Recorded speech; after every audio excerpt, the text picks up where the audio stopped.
Hey, what's going on, guys? Ben, your agent with Aguilar Realty Group. I have got my first listing. So excited. For those that have just joined me, welcome. This is week 67 of my journey. I've been super consistent with my videos. And for those that have subscribed, thank you for subscribing. And if you have not subscribed yet, please hit that big red button, subscribe, and follow me. Well, are you a brand new agent or a homeowner about to list and sell their home? I'm excited for you guys. Congratulations. In this video, I'm going to share with you the ultimate step-by-step process of how to list and sell someone's home. Stay tuned.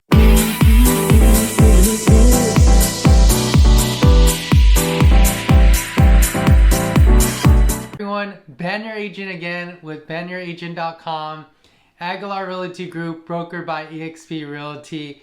Let's go right into it. Step number one, before meeting the client or seeing the property, get the address first.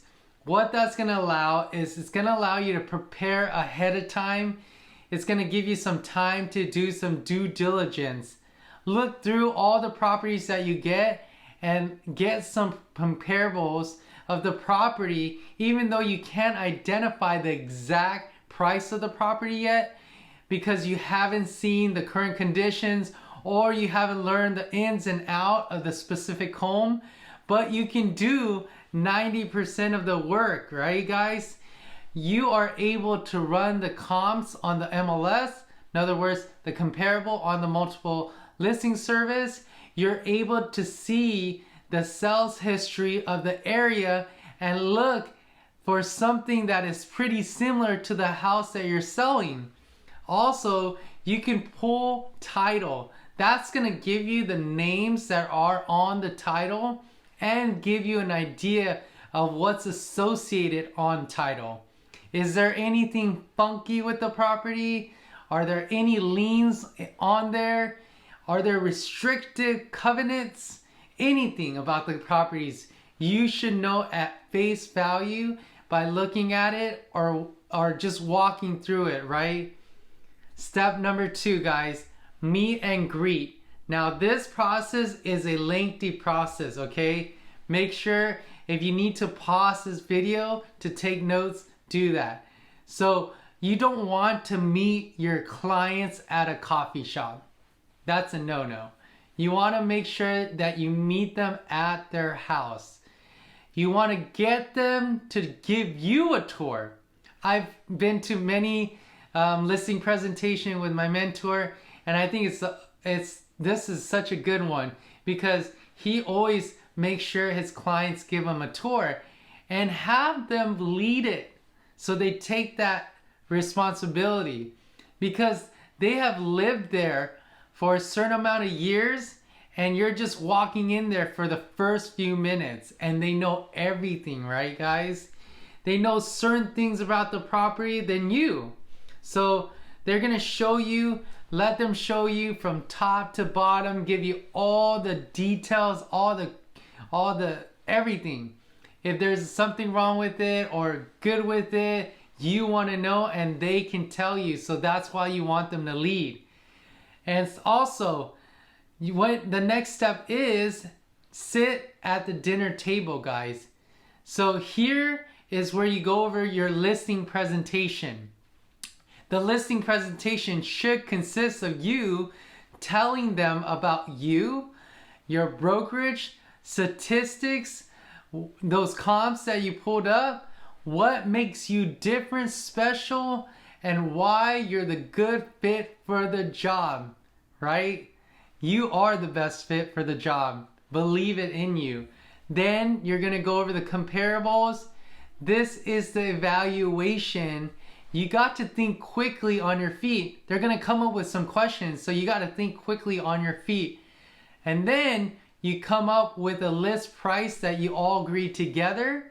Typically, me and my mentor, we actually ask them how much they owe in the property, and then we also find out how much they want to make.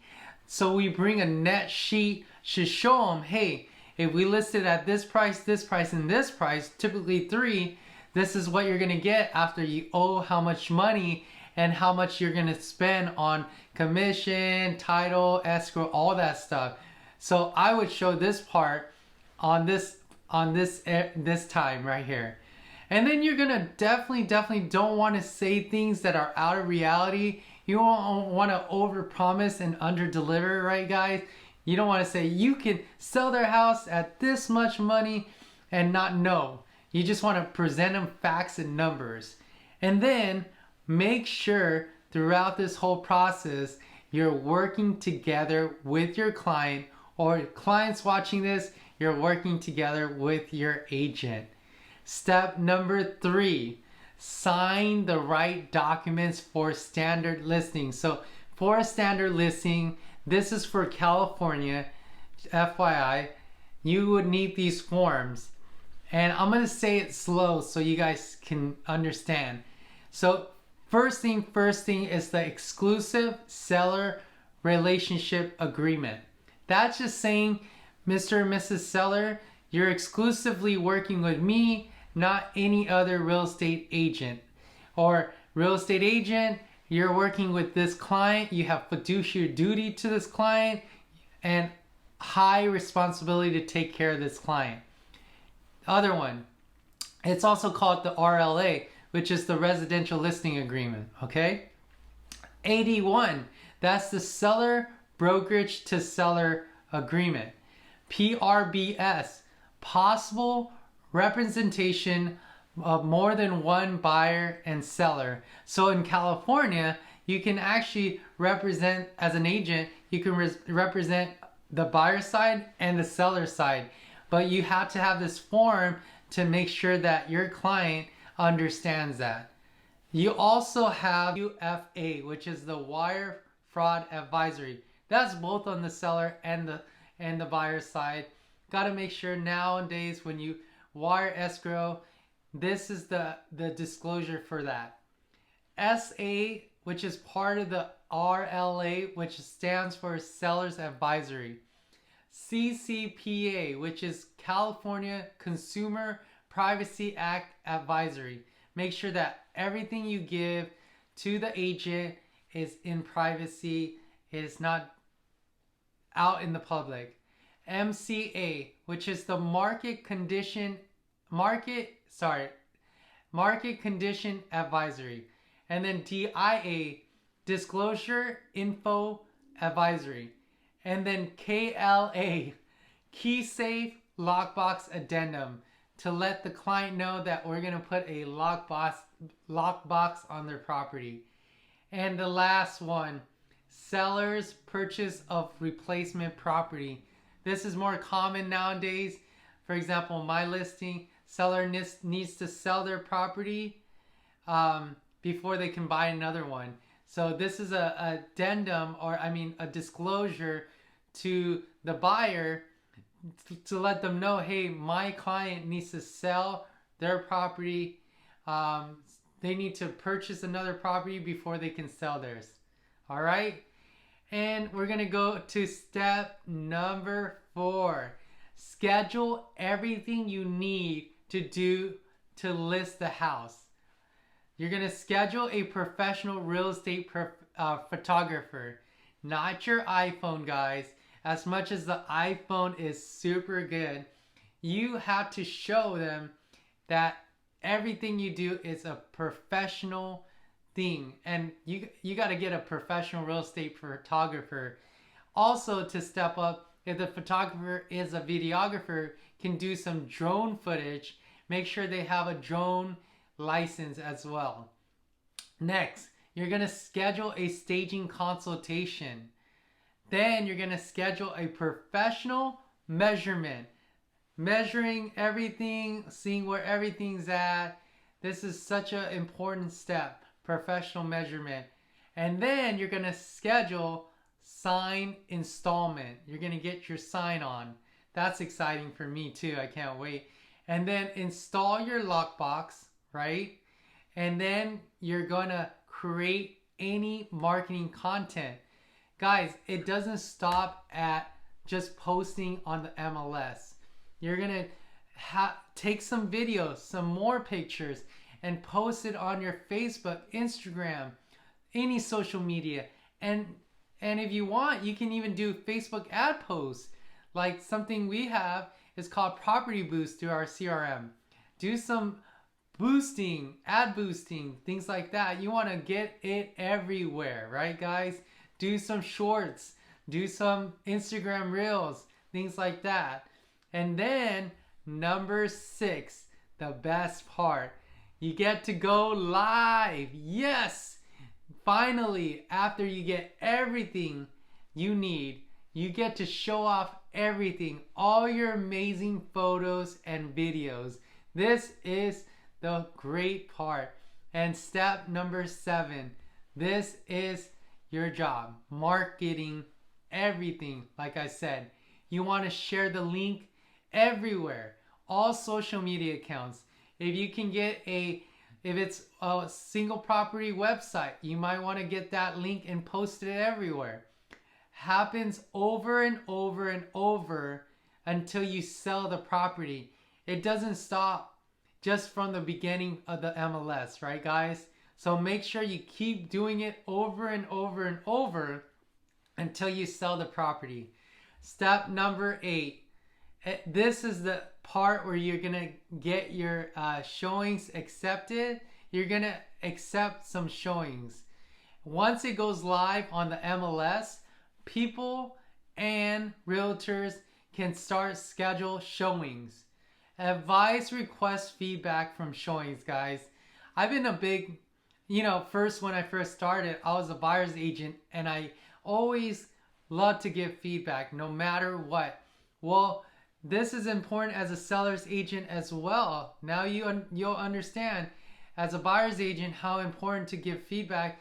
Seller's agent, we need this, right? Good or bad, we can relate the message to the sellers or clients and keep them in the loop, and it gives you an idea if you need to adjust the price or make any tweaks to the property, whatever it might be. Be sure you're updating the sellers and keeping them on the loop every second of the way, guys. Which goes to step number 9. Now you're receiving offers, right?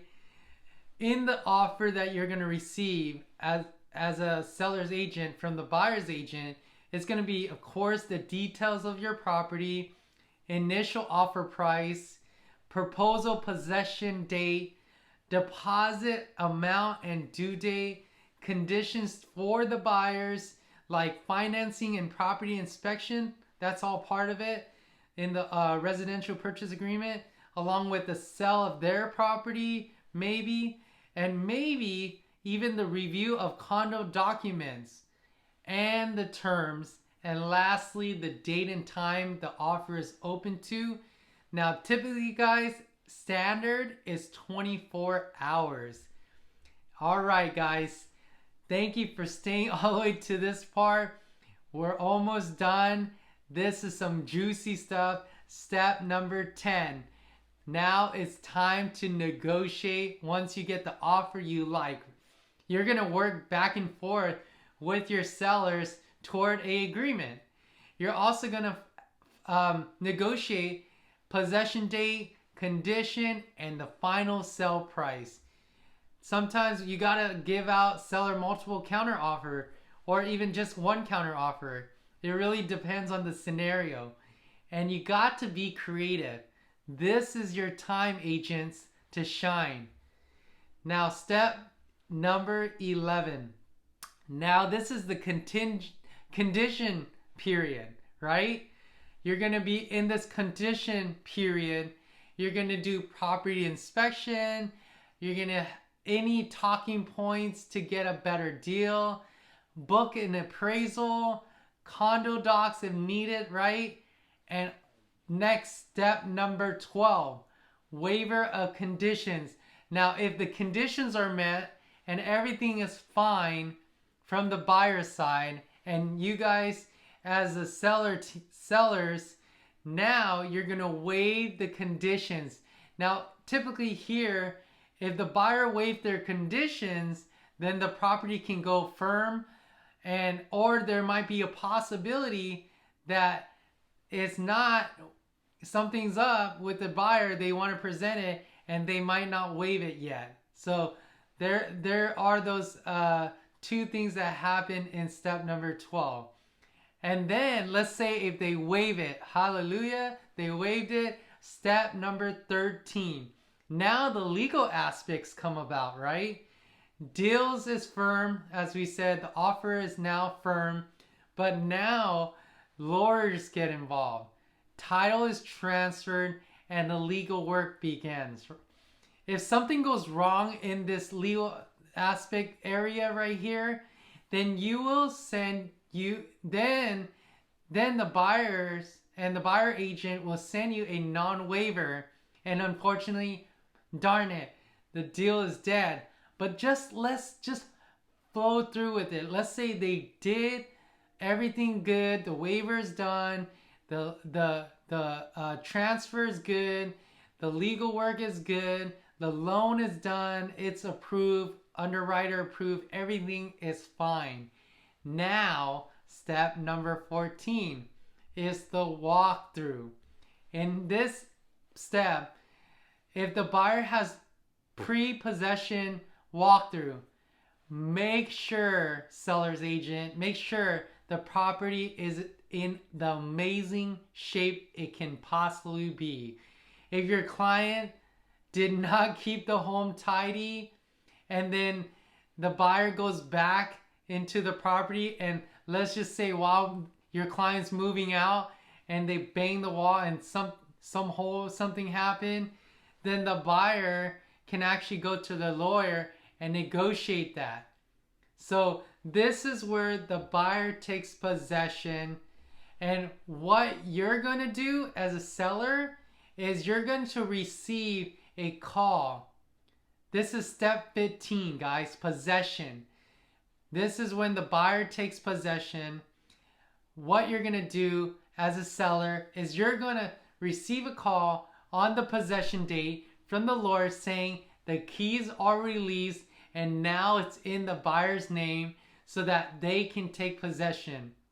That means you guys have to be out of the house, whether or not you're in your new home or whatever they might be, whatever you might be. You got to make sure that your sellers are out there. The house is clean, it's empty, and it's ready for the new buyer. And the last step, the hardest but the best step that needs to be done, guys, is step 16. It's nurturing.